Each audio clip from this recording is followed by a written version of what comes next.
Morning student. हम पढ़ रहे थे कक्षा 8 अध्याय 9 का अध्ययन कर रहे थे, जिसका नाम था दीपदान। दीपदान जो एक कहानी थी, एकांकी कह दो या कोई कहानी कह दो, ये एक एकांकी थी। और एकांकी किसने लिखी थी? ये डॉक्टर राम कुमार वर्मा ने। हमने अध्ययन किया था दीपदान में पन्नाधाय का, यानी पन्नाधाय ने क्या त्याग दिया, इसके बारे में हम पढ़ रहे थे।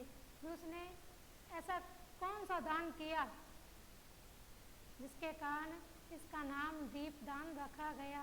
दीपदान का अर्थ मैंने बताया था आप लोगों को क्या होता है, दीपों का दान करना। तो हम पढ़ रहे थे पन्नाधाय का जो उदय सिंह है उसके कक्ष के बारे में भी। वहाँ कौन लेटा हुआ सैया पर, बिस्तर पर कौन लेटे हुए थे? उदय सिंह लेट रहे थे, जो उन्होंने जिद कर रखी थी कि मुझे भी दीप दान का जो उत्सव चल रहा है वो देखने जाना है। लेकिन पन्नाधाय ने क्या कर दिया, उसको मना कर दिया। उसे कहा कि बाहर बहुत से जहरीले सर्प घूम रहे हैं, यानी कि सांप घूम रहे हैं। और सांप का मतलब किससे था? उनके दुश्मनों से था, जो उन्हें मारना चाहते थे। इसलिए पन्नाधाय ने क्या किया, उदय सिंह को दीपदान वाला उत्सव देखने नहीं जाने दिया। ये देखकर शामली जो है वो आती है। शामली ने क्या कहा देखो आगे, स्वर्णास हो गया। बनवीर ने सारे नगर में नाच गाने करवाए हैं, दीपदान करवाया, जश्न मनवाए, ताकि नगर की जनता का ध्यान राजमहल की गतिविधियों से हट जाए और इसका फायदा उठाकर बनवीर क्या करे, अपने मुकाम में हासिल हो जाए, यानी कि वो अपने जो उसने जो चाल चली थी वो उसमें क्या हो जाए, कामयाब हो जाए। फायदा उठाकर बनवीर महाराणा के कमरे में घुसकर उनकी हत्या कर देगा। शामली सिसकियां लेकर रोती है, क्योंकि तो शामली को यह ज्ञात हो गया कि बनवीर अब महाराज जो होने वाले महाराज है उदय सिंह है, उनको मार देगा, यानी कि उनकी हत्या कर देगा। और उनका क्या हो जाएगा, इस महल का क्या हो जाएगा, सर्वनाश हो जाएगा। पन्ना ने कहा, आज नगर में रास रंग की बात सुनकर मेरे मन में पहले ही शंका उत्पन्न हो गई थी, यानी कि मुझे पहले ही संदेह हो चुका था कि आज कुछ ना कुछ गलत होने वाला है। इसलिए मैंने कुंवर को कहीं जाने नहीं दिया। शामली ने कहा, इसलिए धाय माँ मैं दौड़ी आई हूँ। लोगों ने बनवीर को कहते सुना है कि वह कुंवर को राज्य का उत्तराधिकारी समझकर जीवित नहीं छोड़ेगा। वह रक्त से भीगी तलवार लेकर महल की तरफ गया है। पन्ना ने कहा, क्या सैनिकों ने उन्हें नहीं रोका? शामली ने कहा, उसने सैनिकों को भी अपनी तरफ मिला लिया है। लोग उससे डरते हैं। महाराणा के राज्य में लोग उनसे क्या है, संतुष्ट नहीं है। वो ये नहीं चाहते कि हमारे महाराज बनवीर बने, वो यही चाहते हैं कि हमारे होने वाले महाराज कौन है, उदय सिंह ही रहे और वो सही सलामत रहे। शामली ने कहा, थोड़ी देर बाद वो कुंवर जी को मारने आएगा। आज की रात बहुत अशुभ है, यानी कि आज की रात बहुत क्या है, अशुभ है, यानी कि कुछ कोई ना कोई दुर्घटना होने वाली है। धाय माँ, किसी भी तरह कुंवर जी की रक्षा करनी चाहिए, यानी कि किसी भी तरह हमें कुंवर उदय सिंह को क्या होना चाहिए, बचाना चाहिए। किसके हाथों से? बनवीर के हाथों से उसे बचाना चाहिए। पन्ना ने कहा कि कुंवर जी की रक्षा अवश्य होगी, वे ही तो चित्तौड़ के उत्तराधिकारी हैं। दासी पुत्र बनवीर को यह धरती कभी सहन नहीं कर पाएगी। अर्थात क्या कि बनवीर अगर राजा बन गया तो लोग उसे कभी भी नहीं अपनाएंगे और लोग उसका क्या करेंगे, उनको धिक्कारेंगे। शामली ने कहा, तो फिर कुंवर की रक्षा कैसे करोगी? पन्ना ने कहा कि मैं कुंवर को लेकर कुंभलगढ़ भाग जाऊंगी। शामली ने कहा, चंदन कहाँ रहेगा, जो कि पन्नाधाय का पुत्र था। पन्ना ने कहा, जहाँ तुलजा भवानी उसे रखेगी, यानी कि जो उनकी कुलदेवी है तुलजा भवानी, वो ही क्या करेगी, अब चंदन की रक्षा करेगी। मैंने तो सिर्फ किसकी रक्षा करनी है, उन्हें इस चित्तौड़ के उत्तराधिकारी उदय सिंह की रक्षा करनी और अपने वचन को निभाना है। शामली ने कहा, आपका महल एक तरफ से सैनिकों से घिर चुका है, जल्दी करे। पन्ना ने कहा, सैनिक तो उनके साथ मिल गए, लेकिन बाकी जो सामंत है वो कहाँ है? शामली ने कहा, उनमें इतना साहस कहाँ। जोर से क्या हुई, दरवाजे पर कौन है? पन्ना ने जोर से चिल्लाया कि दरवाजे पर कौन है? कीरत का प्रवेश। कीरत कौन था? एक कीरत जो था वो था जूठी पत्तल उठाने वाला एक व्यक्ति था। कीरत ने कहा, अन्नदाता कीरत बारी हो, धाय माँ के चरण लागो। यानी कि धाय माँ, मैं आपको प्रणाम करता हूँ। पन्ना ने कहा, कीरत बाहर कोई है तो नहीं? कीरत ने कहा, सैनिक है, मैं तो चुपचाप चला आया, जूठी पत्तल उठाता हूँ, मेरे पास कोई माल बाप तो है नहीं, यानी कि मेरे पास कोई धनराशि तो है नहीं जो सैनिक मुझे रोकेंगे। टोकरा लाया हूँ, कुंवर जी खाना खा चुके हो तो जूठन उठा ले जाऊं। पन्ना ने कहा, कीरत तुम कुंवर जी से बहुत प्यार करते हो तो आज उनकी रक्षा भी तुम्हें ही करनी होगी। पन्ना ने किसे कहा? कीरत को कहा, जो कि जूठी पत्तल उठाने के लिए अंदर आया था। तो पन्ना के दिमाग में कोई ना कोई उपाय सूझा। तब उसने कीरत से कहा कि अगर तुम कुंवर जी से प्यार करते हो, स्नेह करते हो तो तुम्हें उसकी रक्षा करनी होगी। कीरत पन्ना की बात सुनकर हंसने लगा। पन्ना ने कहा, हंसने की बात नहीं है कीरत, अपने टोकरे में कुंवर को छुपाकर महल से बाहर ले जाना। शामली बोली, धाय माँ, सब तरफ 20-20 सैनिक पहरा दे रहे हैं। पन्ना ने कहा, चिंता की कोई बात नहीं, मैं अभी आती हूँ। कीरत, चलो कीरत। दोनों, पन्ना और कीरत दोनों क्या होते हैं, महल बाहर जाते हैं। पन्ना ने कहा, अब ठीक है, कुंवर जी की रक्षा तो हो गई। शामली ने कहा, पर एक बात है धाय माँ, बनवीर यहाँ आएगा जरूर, कुंवर जी को महल में खोजेगा, फिर तुम क्या उत्तर दोगी? यानी जब बनवीर आएगा इस महल में और कुंवर जी को देखेगा और कुंवर जी यहाँ नहीं मिलेंगे, तब तुम उनको क्या जवाब दोगी? पन्ना ने कहा, कह दूंगी मुझे मालूम नहीं। शामली ने कहा, वो नहीं मानेगा, बहुत दुष्ट है, तुम ही पर तलवार चला देगा। जब तुम ही नहीं रहोगी तो तुम्हारा यह बलिदान चित्तौड़ के किस काम आएगा? पन्ना ने कहा, मैंने एक उपाय सोचा है, कुंवर जी की सैया पर मैं किसी और को सुला दूंगी। क्रोध अंधा होता है, वह पहचान भी न सकेगा।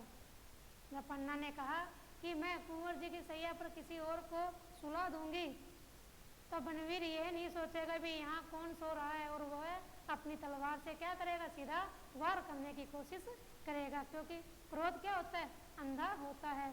वह यह पहचान नहीं सकेगा भी जिसका मैंने वध किया है वह उदय सिंह है या कोई और। शामली ने कहा, किसे सुला दोगी? पन्ना ने कहा, सुला दूंगी उसी को जो मेरी आंखों का तारा है, उसी चंदन को। शामली ने कहा, चंदन को? शामली ने हैरान होकर यह पूछा, भी चंदन को? चंदन तो आपका क्या है, पुत्र है, और आप अपने ही पुत्र का बलिदान देने को तैयार हो गई। उस नन्हे से लाल को हत्यारे की तलवार के नीचे रख दूंगी, ऐसा पन्ना ने आंखों में आंसू भरकर कहा। शामली ने कानों पर हाथ रखकर, धाय माँ, मैं सुन भी नहीं सकूंगी, यानी कि ऐसे जो आप बोल रहे हो उसको तो सुनना भी क्या अपराध है। आप उदय सिंह के लिए अपने पुत्र चंदन का बलिदान कर रही हो। तभी चंदन प्रवेश करता है, यानी कि चंदन कौन? पन्ना धाय का पुत्र महल में आता है। पन्ना उसे प्यार से खाना खिलाती है और उसे कुंवर की सैया पर थपकी देकर सुला देती है, यानी कि कुंवर के बिस्तर पर, उदय सिंह के बिस्तर पर उसको सुला देती है, उस पलंग पर उसको सुला देती है जहाँ उदय सिंह सो रहे थे। तभी आहट होती है, हाथ में तलवार लिए बनवीर प्रवेश करता है। बनवीर ने लड़खड़ाते हुए कहा, पन्ना, सारे राजपुताने में एक ही धाय माँ है, मैं ऐसी धाय माँ को प्रणाम करने आया हूँ। रुककर, धाय माँ की आंखों में आंसू? पन्ना ने कहा, मेरे आंसुओं पर मत जाओ, आज मेरे कुंवर बिना भोजन किए ही सो गए हैं। बनवीर ने कहा, आज के दिन भोजन क्यों नहीं किया? आज तो आनंद उत्सव का दिन था, आज मेरे साथ 300 सामंतों ने भोजन किया। आज कीरत की टोकरी देखती, पत्तल उठाते उठाते जिंदगी भर के लिए थक गया होगा, तो कहो कहाँ है तुम्हारे कुंवर उदय सिंह हैं? बनवीर ने ऐसा पन्ना से कहा। मैं उन्हें अपने हाथों से भोजन करा दूं। और हाँ, आज तुम दीपदान देखने नहीं आई? पन्ना ने कहा, दीपदान मेरे लिए देखने की बात नहीं है, करने की बात है। बनवीर ने कहा, ठीक है दाई माँ, तो मंगल कामनाओं की देवी है, वे दीपदान करके चित्तौड़ का कल्याण करेगी। एक बात कहूँ पन्ना, मैं तुम्हें मारवाड़ की एक जागीर देना चाहता हूँ, जहाँ तुम्हारे लिए तुलजा भवानी का मंदिर बनेगा। तुम वहाँ की देवी बन जाओगी। तुलजा भवानी और तुम में कोई अंतर नहीं रहेगा। लोग तुम्हारी क्या करेंगे? पूजा करेंगे। बनवीर ने पन्ना को क्या दिया? लालच दिया कि मैं तुम्हें मारवाड़ की एक जागीर दे दूंगा, एक जमीन दे दूंगा, और वहाँ तुम्हारे लिए तुलजा भवानी का मंदिर भी बनवाऊंगा। और तुलजा भवानी का मंदिर तो बनेगा ही, और तुम भी उसकी क्या बन जाओगी? देवी बन जाओगी। देवी किस लिए कहा? क्योंकि जिस प्रकार तुलजा भवानी दूसरों की मदद करती है, सहायता करती है, उसी प्रकार पन्ना भी कुंवर उदय सिंह की सहायता कर रही थी।